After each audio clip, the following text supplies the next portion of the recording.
7 आपका पार्ट 8 का ये पहला लेक्चर है जो मैं आप लोगों को देना चाह रही हूँ। होपफुली आप सभी बहुत अच्छे होंगे और अपनी स्टडी अच्छे से कर रहे होंगे। आज का जो माहौल चल रहा है बेटा, इसमें आप सब घर में रहें, सुरक्षित रहें और अपनी पढ़ाई को करते रहें। आपका जो चैप्टर है उठो और जागो, इसके शीर्षक से ही आपको ये संदेश मिल रहा है कि ये हमारे अंतर्मन की चेतना को हमें जगाने के लिए एक कोई संदेश देना चाहता है। वो संदेश किसके द्वारा हमें मिल रहा है, ये हम इस पाठ के माध्यम से जानेंगे। आप सभी ने स्वामी विवेकानंद जी का नाम तो सुना ही होगा कि हमारे महान जो मार्ग प्रशस्त करने वाले विद्वान हैं, उनकी श्रेणियों में इन संत शिरोमणि का नाम लिया जाता है और बड़े ही आदर और श्रद्धा के साथ, क्योंकि हम अपने जीवन में जो कुछ भी करना चाहते हैं उसके लिए किसी न किसी एक युग पुरुष ने अपने जीवन को पूरा समर्पित किया है इस विश्व के लिए। सिर्फ भारतवर्ष की ही बात मैं नहीं कर रही हूँ, मैं पूरे विश्व की बात आपको बताती हूँ। न्यूयॉर्क में जब स्वामी विवेकानंद जी थे, उस समय उन्हें अपने भारतीय देशभक्तों के लिए, भारतीय जो उनके भक्त थे, जो उनके अनुयायी थे, उनका अनुचरण करने वाले थे, जो उनके पद चिन्हों पर चल रहे थे, ऐसे शिष्यों के लिए उन्होंने एक पत्र लिखा। उस पत्र के माध्यम से जो संदेश दिया है, वो संदेश इस पाठ में आप पढ़ने जा रहे हैं। तो चलिए इस महान विद्वान स्वामी विवेकानंद जी के बारे में जो उनका हमारे लिए संदेश है, आपके लिए संदेश है कि हमें अपने जीवन में क्या करना है, कैसे करना है, इसको पढ़ते हैं। ठीक है ना। न्यूयॉर्क 19 नवंबर 1894, ये सन 1894 की बात है और उस समय संत शिरोमणि न्यूयॉर्क में थे। हे वीर हृदय युवकों, ये बड़े संतोष की बात है कि अब तक हमारा कार्य बिना रोक टोक के उन्नत ही करता चला जा रहा है। जो हमारा कार्य है वो धीरे धीरे प्रगतिशील हो रहा, आगे बढ़ रहा है। इसमें हमें सफलता मिलेगी। हमें और किसी बात की आवश्यकता नहीं है। आवश्यकता है केवल प्रेम, अकपटता और धैर्य। हमें और कुछ नहीं चाहिए। क्या चाहिए? आपसी प्रेम, भाईचारे की भावना, वो भी बिना कपट के, बिना किसी भी छल कपट से दूर, निश्चल और प्रेम की धारा बहानी है। एक विश्व बंधुत्व की भावना को जागृत करना है। इहलोक और परलोक में यही बात सत्य है। यदि कोई कहे कि देह के विनाश के पीछे और कुछ नहीं रहा, तो भी उसे ये मानना ही पड़ेगा कि स्वार्थपरता ही यथार्थ मृत्यु है। कितनी अच्छी बात है। देह मीन्स हमारा शरीर, जो कि सब जानते हैं कि नश्वर है। जो जन्मा है उसकी मृत्यु निश्चित है और हर एक एज पर आना भी निश्चित है। ये एक अलग बात है कि किसी की उम्र 20 वर्ष की होती है तो कोई 120 साल जीता है ना।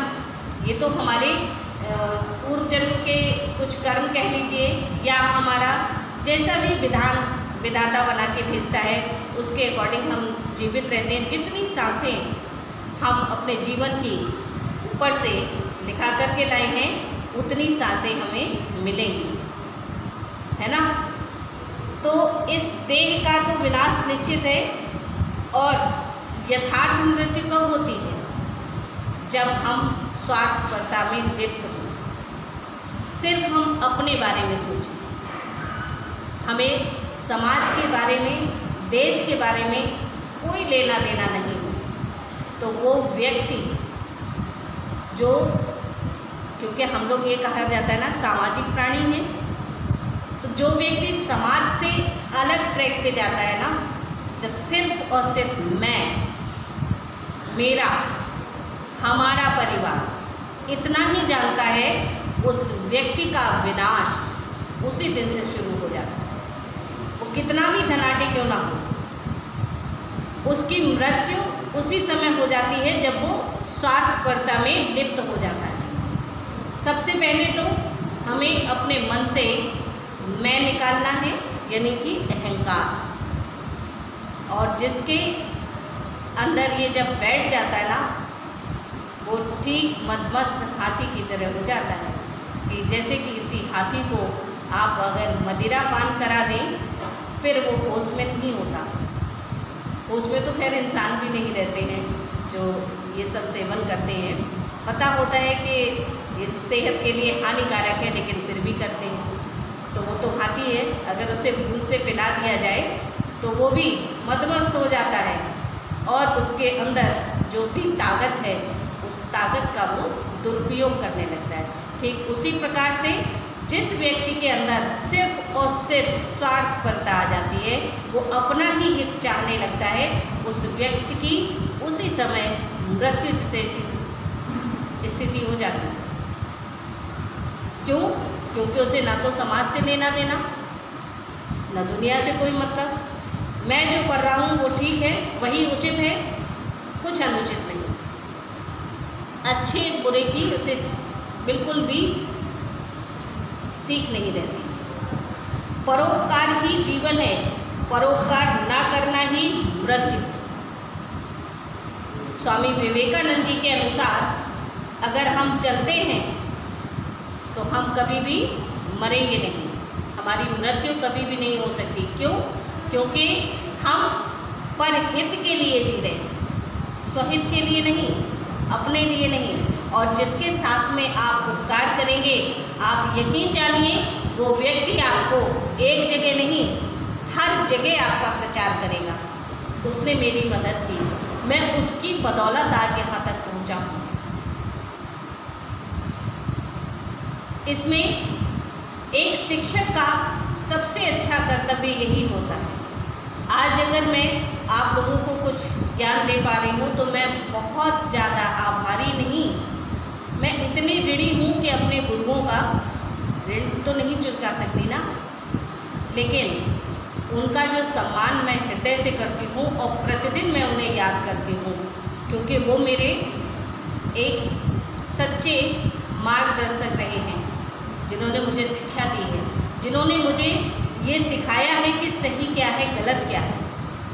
अपना हित बाद में, दूसरे का भला पहले सोचें, वही एक सच्चा व्यक्ति होता है। इस मार्ग में परेशानियां बहुत अधिक होती हैं, लेकिन आनंद तो परमानंद जैसा होता है कि जैसे कि आपको प्रभु की प्राप्ति होगी, ठीक उसी प्रकार का आनंद होता है।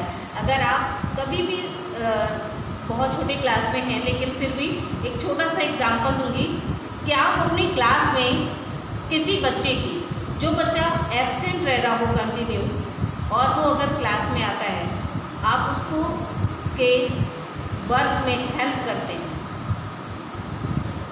तो जो खुशी उसे मिल रही है उससे ज़्यादा खुशी आपको भी होगी। आप अंदर ही अंदर ये सोचेंगे मैंने उसकी हेल्प की है, मुझे बहुत अच्छा लग रहा है, यू फील गुड। क्योंकि हम जब दूसरे का काम करते हैं उस काम में हमें ज़्यादा आनंद आता है। अपना तो हमने कर ही लिया, समय से कर लिया, बहुत अच्छी बात है, लेकिन अगर किसी ज़रूरतमंद की आप सही टाइम पर मदद कर देते हैं, वो आपको जो आशीष देगा, उसके हृदय में जो आपके लिए रिस्पेक्ट होगी, जो इज्जत होगी, वो आप कितने भी रुपए करोड़ों कमा लें उससे भी नहीं कमा सकते, जो एक परोपकार करने से मिलती है। सबके लिए तुम्हारे हृदय में दर्द हो, गरीब, मूर्ख, पद दलित मनुष्यों के दुख को तुम अनुभव करो, संवेदना से तुम्हारा हृदय भरा हो। यदि कुछ भी संशय हो तो सब कुछ ईश्वर के समक्ष कह दो। ऐसा करते ही तुरंत ही तुम्हें शक्ति, सहायता और अदम्य साहस का आभास होगा। अगर आपको लग रहा है कि मैंने इन सब के लिए ऐसा किया और वहाँ पर आपको ये महसूस हो रहा है कि शायद कहीं कुछ गलत हो गया हो या नहीं सही जा रहा है, तो उस समय सिर्फ और सिर्फ ईश्वर की शरण में जाएं और वहाँ जाकर के अपनी सारी पीड़ा कह दें।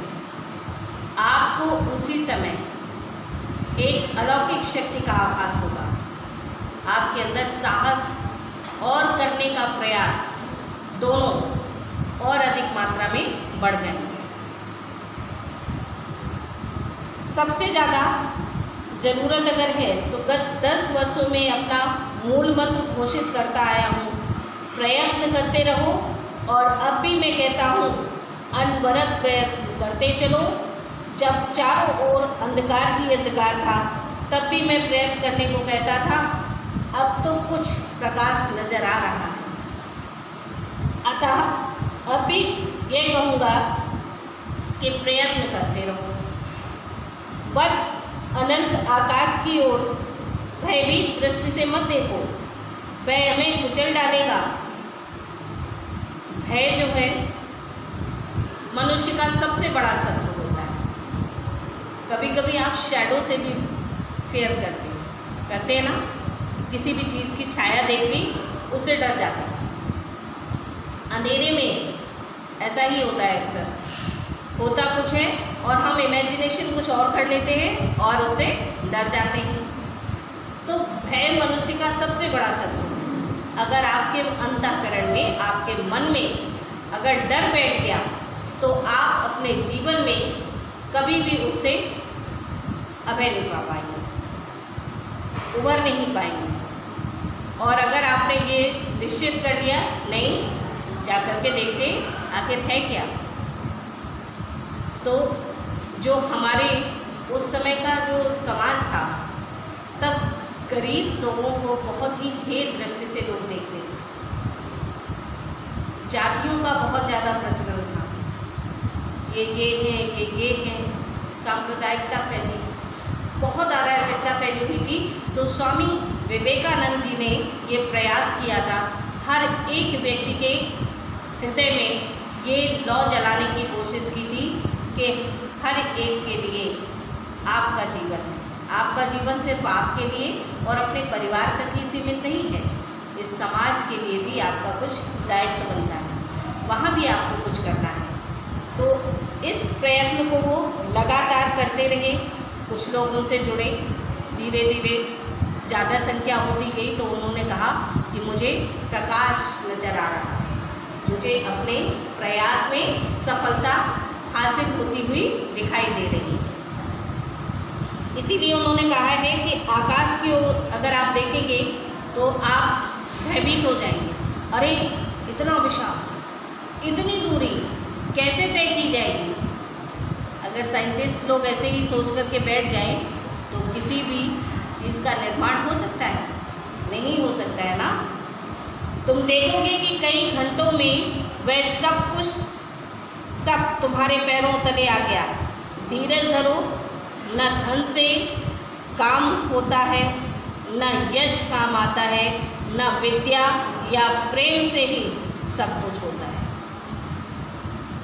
आपके पास कितना भी धन हो, आप कितने बड़े भी विद्वान हो, लेकिन अगर आपने जीवन में परोपकार किया है तो वो जो यश है, वो जो कीर्ति है, वो आपको ऊंचाइयों के शिखर तक पहुंचा देती है। क्योंकि चरित्र ही कठिनाइयों की संगीन दीवारें तोड़कर अपना रास्ता बना देता है। जो चरित्र है हमारा, जो कैरेक्टर होता है, वो किसी भी बंदिश में नहीं होता। यदि आपका चरित्र अच्छा है, आपको लाख लोग बुरा बताएं, एक समय वो आएगा, उस समय आपको किसी भी प्रत्यक्ष प्रमाण देने की जरूरत नहीं होगी। सांच को आँच नहीं होगी, ये हमेशा ध्यान में रखिए। और हमेशा ही ये बात मन में रखेंगे अगर, तो सच में सफलता आपके कदम चूमेगी। क्योंकि सत्य का साथ हमेशा ईश्वर देता है, और ये भी कोई दो राय नहीं है कि सत्य के मार्ग में कठिनाइयाँ बहुत अधिक होती हैं। आजकल तो हम उठते ही झूठ बोलते हैं ना, क्योंकि आजकल जो फ़ोन चल गया है, होंगे घर पर लेकिन कह दिया जाएगा I am out of station, I am not available at that time. तो इतना ज़्यादा झूठ बोलने लगे हैं, समझ में नहीं आता है कि अगले पर्सन ने अगर आपको कॉल किया है, शायद उस समय आपके रेस्ट से ज़्यादा उसको आपकी ज़रूरत हो। तो अपना आंसर देने से पहले एक बार जिसने फ़ोन किया है उसका सुन लिया करें। शायद हम उसके मदद के लिए ही बनाए गए हों, हम उसकी सहायता कर सकें। अब हमारे सामने ये समस्या है, स्वाधीनता के बिना किसी प्रकार की उन्नति संभव नहीं है। हमारे पूर्वजों ने धार्मिक चिंता में हमें स्वाधीनता दी थी और उसी से हमें आश्चर्यजनक बल मिला, पर उन्होंने समाज के पैर बड़ी बड़ी जंजीरों से जकड़ लिए हैं। उसके फलस्वरूप हमारा समाज थोड़े शब्दों में यदि कहें तो भयंकर और पैशाचिक हो गया है। दूसरों को हानि न पहुंचाते हुए मनुष्य को विचार करने और उसे व्यक्त करने की स्वतंत्रता मिलनी चाहिए, एवं उसे खान पान, पोशाक, पहनावा, विवाह, शादी, हर एक बात की स्वाधीनता जो है वो मिलनी चाहिए। हम स्वतंत्र तो जरूर हो गए, लेकिन कहीं ना कहीं कुछ फाउंडेशंस हैं, उन फाउंडेशंस में भी थोड़ी सी फ्रीडम होनी चाहिए। जैसे कि अभी आपने पैरा में पढ़ा है, तो उससे क्या होगा कि जो हमारी स्वतंत्रता है उसमें कोई भी भयंकर चीज़ ऐसी नहीं होगी जो हमें पिशाच जैसी प्रतीत हो। पिशाच जानते हैं, जैसे भूत होते हैं ना, भय का भूत। उस कमरे में मत जाना, उसमें भूत बैठा है और आपने देखा नहीं, सुना केवल, डराया गया आपको, आपका भय बैठ गया, हम नहीं जाएंगे वहाँ। चाहे कितना भी हनुमान चालीसा पढ़ लें, हम कोई भी क्या कलाम बोल दें, कुछ भी कर लें, लेकिन हम उधर नहीं जाएंगे क्योंकि उस कमरे में भूत है। तो जो समाज की रूढ़ियाँ हैं वो हमारे समझ किस प्रकार से है, एक पिशाच की भांति, एक विशाल अनदेखा अंधकार है। उसे दूर करने के लिए हम सभी को समाज से इन छोटी छोटी कुरीतियों को दूर करना होगा। ये आपका पार्ट 8 का पहला भाग था, जिसे मैंने आपको व्याख्यान किया है। बाकी का चैप्टर हम अगले लेक्चर में देखते हैं, और उम्मीद करती हूँ कि आप अपनी पुस्तक को खोल कर रखेंगे, उसे बिल्कुल अच्छे से पढ़ेंगे, समझेंगे, उसके पश्चात ही आप। आजकल आप लोग दौड़ बहुत रहे हैं, दौड़ मतलब सिलेबस को लेके, तो इस दौड़िए मत, इस समय का सदुपयोग करें, घर में रह के सुरक्षित बने रहें और अपने किताब के साथ अपने आप को जोड़ें। धन्यवाद।